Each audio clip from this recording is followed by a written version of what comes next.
Hi friends, this video shows how to cover camera lens mount with a cap.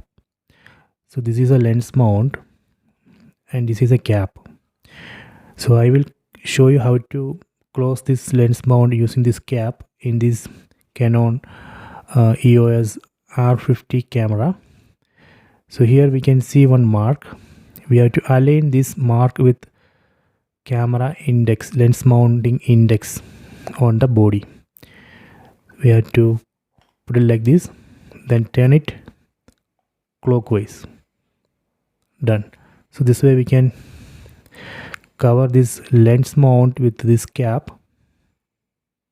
If you want to remove, just rotate it anti-clockwise, so that way we can remove this cap from this camera lens mount. Okay, so I hope you have enjoyed this video. Please subscribe my channel. Please like and share the video.